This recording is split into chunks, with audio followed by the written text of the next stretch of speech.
Mtazamaji, kuna hii video yake Dr. Fred Matiangi ambayo alikuwa anawaonya Wakenya kuhusu serikali ya William Samoei Ruto, kuhusu promises ambazo alikuwa anazitoa wakati wa campaign, lakini pia baada ya kuchukua kiti cha urais. Nataka kwanza usikize hii video ambayo alafu tutakuwa tunaendelea hapo mbele kuizungumzia zaidi.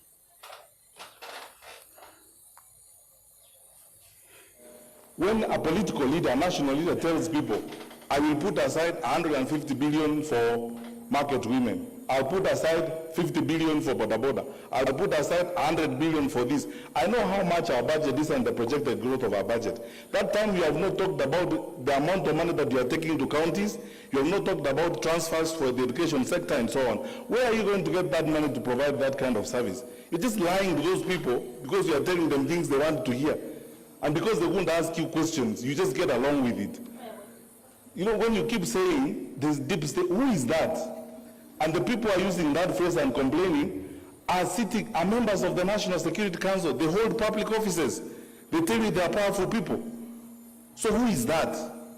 You know, this facade and stories that are being coined and being bandied around, just so that people create excuses and the camouflage around things that don't exist to survive, or create excuses and pathways of lying and carrying the public along with them.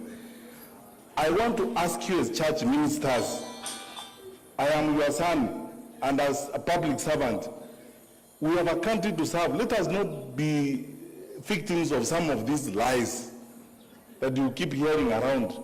But things that just don't make sense even to a fool. How would you tell people? Yeah. How will you stand up? I'm asking you. How, Bishop, how will you stand up in public and tell me, who is that?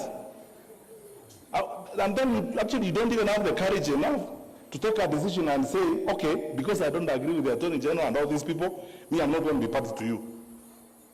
In the morning, you speak like government. In the afternoon, you speak like opposition. The artists, the political artists, who want to avoid that conversation, they come up with all manner of excuses. Oh, there are people who hate me called deep state, and you sit with them daily.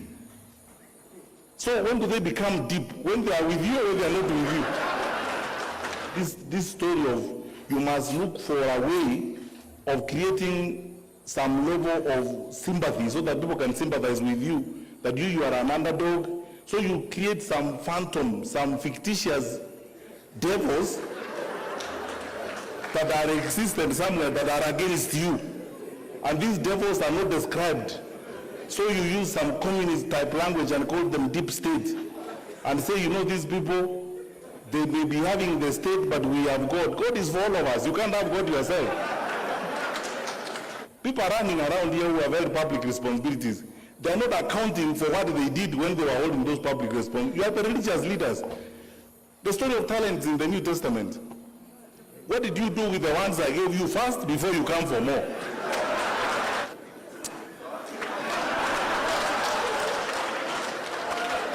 What about these jokes?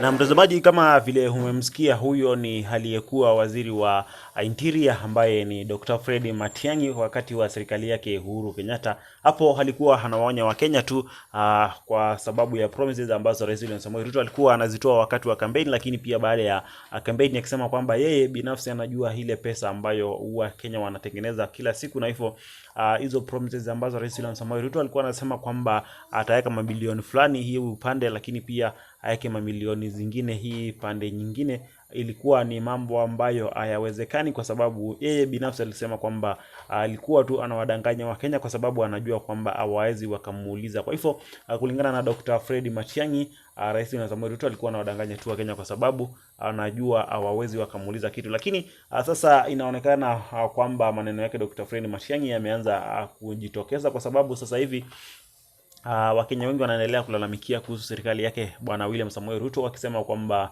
hata baada ya kuahidi mambo mengi wakati wa kampeni, kufikia sasa hakuna mambo ambayo ameweza kufanikiwa kuyafanya, ni machache tu, lakini tunaendelea kungojea tuone pengine kama jinsi ambavyo muda unasonga atakuwa anaendelea kuimprove na kuendelea kufanya jinsi ambavyo alikuwa anasema wakati wa kampeni. Lakini ninapenda kusikia maoni yako hapo chini katika comment section. Unakubaliana na Dr. Fred Matiangi kwamba Rais William Samoei Ruto alikuwa anawachora tu wa Kenya, ama una yapi ya kusema? Nipe maoni yako hapo chini katika comment section, lakini pia usisahau kusubscribe hapa kwa habari zaidi. Mimi najulikana kama Jetani, hii ni Jetani Media. Hakikisha umesubscribe hapa kwa habari zaidi. Kwa sasa bye bye.